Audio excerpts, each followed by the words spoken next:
থানা পর্যায়ে রদবদলের ৭২ ঘণ্টার মধ্যে এবার রাজ্য পুলিশের এসপি, ডেপুটি এসপি এবং এসডিপিও স্তরে বদলির তালিকা প্রকাশ করল রাজ্য আরক্ষা প্রশাসন।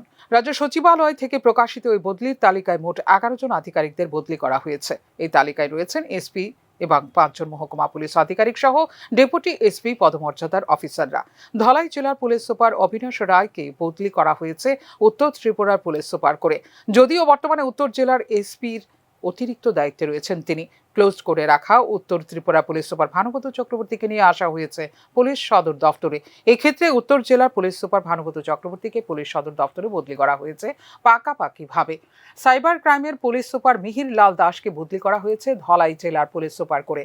নবাগত আইপিএস আশিস কুমার ঠাকুরকে দায়িত্ব দেওয়া হয়েছে কাঞ্চনপুরের মহকুমা পুলিশ আধিকারিক হিসেবে। ধর্মনগরের মহকুমা পুলিশ আধিকারিক দেবব্রত সাহাকে বদলি করা হয়েছে পশ্চিম জেলার ডেপুটি এসপি পদে। উত্তর জেলার ডেপুটি এসপি থেকে ধর্মনগরের মহকুমা পুলিশ আধিকারিকের দায়িত্ব দেওয়া হয়েছে বি জরিন পুইয়াকে।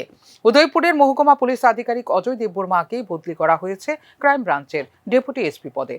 গোমতী জেলার ডেপুটি এসপি নির্মাণ দাসকে দায়িত্ব দেওয়া হয়েছে উদয়পুরের মহকুমা পুলিশ আধিকারিক হিসেবে। গন্ডাছড়ার মহকুমা পুলিশ আধিকারিক বাপি দেববর্মাকে আনা হচ্ছে শান্তির বাজারের মহকুমা পুলিশ আধিকারিক হিসেবে। শান্তির বাজারের মহকুমা পুলিশ আধিকারিক সৌগত চাকমাকে বদলি করা হয়েছে গন্ডাছড়ার মহকুমা পুলিশ আধিকারিক পদে। খোয়াই জেলার ডেপুটি এসপি সুতপা দেবকে বদলি করা হয়েছে রাজ্য পুলিশের স্পেশাল ব্রাঞ্চের ডেপুটি এসপি পদে।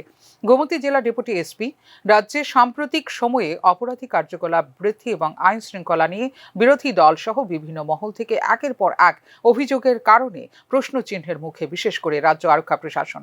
স্বাভাবিক কারণে পরিস্থিতি নিয়ন্ত্রণে আরক্ষা দপ্তরে ঘন ঘন রদবদলের ফর্মুলা প্রয়োগ করছে রাজ্য প্রশাসন। আরক্ষা দপ্তর থেকে পাওয়া তথ্য অনুযায়ী এসপি, এসডিপিও পর্যায়ে রদবদলের পর রাজ্যের থানা স্তরে এসআই এবং ওসি পর্যায়ে চলছে আরও এক বদলির প্রস্তুতি।